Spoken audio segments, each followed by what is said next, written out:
Bismillahirrahmanirrahim. Assalamualaikum warahmatullahi wabarakatuh.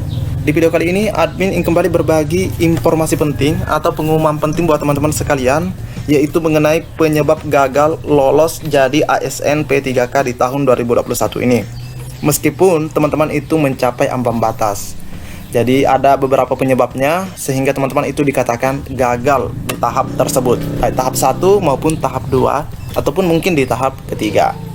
Nah, sebelum lanjut ke informasi menarik ini, buat teman-teman yang belum subscribe channel ini, silahkan tekan tombol subscribe. Jangan lupa aktifkan lonceng notifikasinya agar teman-teman tidak ketinggalan dengan info-info terupdate setiap harinya dari channel ini, teman-teman ya. Oke, kita lanjut saja ke informasi intinya, teman-teman ya. Nah, di sini admin sudah membuat tabel perhitungannya mengenai yang lolos passing grade. Jadi di sini resmi lolos passing grade, teman-teman ya. Namun kita lihat nanti apa penyebab gagalnya. Nah, di sini admin sudah membuat contoh untuk kompetensi teknis itu 100 soal dan nilai maksimalnya 500. Sosiokultural dan manajerial 45 soal, nilai maksimal 200. Wawancara 10 soal, maksimal 40 nilainya dan totalnya itu 740. Teman-teman ya. Jadi totalnya itu 740. Nah, perhitungannya seperti ini. Nah, kita tidak menggunakan afirmasi sama sekali, teman-teman ya. Jadi afirmasinya ini kita hilangkan. Ya, karena kalau mendapatkan afirmasi sudah pasti lolos passing grade. Bisa dikatakan ya, bisa dikatakan sudah lolos passing grade. Apalagi yang buat punya cerdik. Jadi kita hilangkan dulu afirmasinya. Kita di sini mengambil contoh yaitu PGSD. Jadi nilai ambang batas PGSD itu kan 320. Manajerial dan sosiokultural 130 untuk semua mapel dan jenjang, dan wawancara itu 24 untuk semua mapel dan jenjang, teman-teman ya.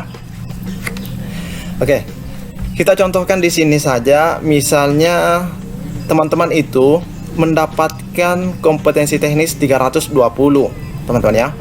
Terus mendapatkan nilai sosiokultural juga 130, dalam artian ini juga lolos.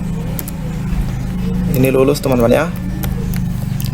Nah, namun teman-teman di sini gagal di wawancara. Wawancaranya itu kan harusnya 24 minimalnya, dan teman-teman itu mendapatkan nilai di bawah ini, di bawah 24 ini, maka teman-teman tetap dinyatakan gagal. Tidak PG, teman-teman ya. Oke, TPG, tidak passing grade. Terus yang kedua, teman-teman mendapatkan nilai 320 dan wawancara itu lulus di wawancara, namun di sosiokultural gagal, maka teman-teman ini teman kita ini tetap dinyatakan tidak passing grade, teman-teman ya, tidak passing grade. Ini. Dan yang selanjutnya pun seperti itu, meskipun manajerialnya lulus, wawancaranya juga lulus, namun di kompetensi teknis ini tidak mencapai ambang batas, maka teman-teman dinyatakan tidak passing grade juga. Nah, ini tidak passing grade, teman-teman ya. Misalnya di sini kan harusnya 320 dan teman-teman itu mendapatkan minus daripada 320 ini. Nah, dalam arti yang kurang, teman-teman ya. Maka teman-teman ini dinyatakan tidak lolos passing grade, dan di sini lulus, dan yang di sini pun dikatakan lulus. Ya, wawancaranya lulus, manajerial dan sosiokulturalnya lulus, tapi kompetensi teknisnya minus daripada 320, maka dia tidak lulus. Kesimpulannya tidak passing grade alias gagal. Tunggu di tahap selanjutnya. Nah, ini perhitungannya tanpa afirmasi, teman-teman ya. Kita hilangkan afirmasinya. Oke, kenapa?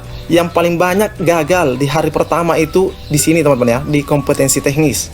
Di kompetensi teknis hanya ada beberapa orang yang admin lihat yang menyampaikan kelulusannya. Oke. Nah, ini contoh soal yang pertama. Kita lanjut ke contoh soal yang kedua. Contoh yang kedua, anggaplah misalnya di salah satu sekolah, sebut saja sekolah 1, yang tersedia itu satu formasi, namun diperebutkan oleh 2 peserta. Otomatis 2 peserta ini berada pada sekolah tersebut. Misalnya honorer di sekolah tersebut. Jadi satu formasi diperebutkan 2 peserta. Nah, kita namakan saja si A dan si B. Si A dan si B ini lulus passing grade. Lulus passing grade dalam artian misalnya dia 320 di sini. Terus di sini juga 320. Nah, dia ini bisa dikatakan gagal. Ini lulus passing grade teman-teman ya. Lulus passing grade di kompetensi teknis, dia itu dikatakan gagal jika salah seorang dari keduanya ini ada yang melebihi dari 320 ini. Anggaplah misalnya di sini itu 325. Nah, kita ambil contoh si B 325. Maka yang dinyatakan lulus passing grade di sini adalah si si B, mohon maaf ya. Si B yang berhak lanjut, teman-teman ya, mengisi kekosongan tersebut. Jadi si B yang lulus, si A dan tidak. Nah, bagaimana jika nilainya sama? Nah, jika nilainya sama, yang dilihat itu lagi adalah di sini teman-teman ya, manajerial dan sosiokultural. Anggaplah misalnya di sini 130, terus yang si B itu hanya mendapatkan misalnya 125. Contohnya seperti itu teman-teman ya. Ya. Di kompetensi teknis mereka imbang, sama. Namun di sosiokultural mereka itu salah satunya ya, si B itu kalah, maka yang berhak lolos adalah si A ini. Jadi yang lolos itu si A karena dia lebih tinggi nilai sosiokulturalnya. Nah, bagaimana jika misalnya sama lagi? Jika ini sama, jika misalnya sama, kompetensi teknis sama, sosiokultural dan manajerial juga sama dalam artian lolos passing grade, maka yang dilihat terakhir adalah wawancara. Wawancara teman-teman ya.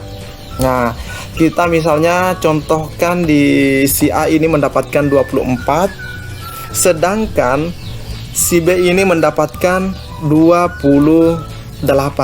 Nah, sudah jelas yang lolos menjadi pemenang adalah si B. Si B teman-teman ya. Jadi yang lolos itu adalah si B. Meskipun kompetensi teknisnya sama, sosiokultural dan manajerial sama, tapi wawancara si B lebih unggul, maka si B inilah yang lulus. Lulus teman-teman ya. Nah, bagaimana kalau misalnya ketiga-tiganya ini sama? Anggaplah misalnya ini juga 28. Kita ambil saja juga 28. Teman-teman ya. Di sini 28 karena untuk mendapatkan nilai 28 ini teman-teman itu harus benar soal wawancara itu minimal 7 untuk mendapatkan nilai 28. Jika teman-teman ingin mendapatkan nilai 24, cukup teman-teman 6 soal itu sudah lulus. Nah, jika semua nilai dari kompetensi teknis, manajerial dan wawancara imbang seperti ini, maka penentuan terakhir adalah berdasarkan usia teman-teman ya. Nah, kita bisa lihat di sini di poin D, jika nilai sebagaimana dimaksud dalam huruf C masih sama, penentuan kelulusan didasarkan pada usia pelamar yang tertinggi. Jadi siapa yang paling tua seperti itu teman-teman ya, maka dialah yang dinyatakan lolos di sekolah satu ini. Nah, teman-teman ya. Cukup sampai di sini informasi yang dapat admin bagikan di video kali ini. Lebih dan kurangnya mohon dimaafkan. Pantau terus channel ini. Assalamualaikum warahmatullahi wabarakatuh.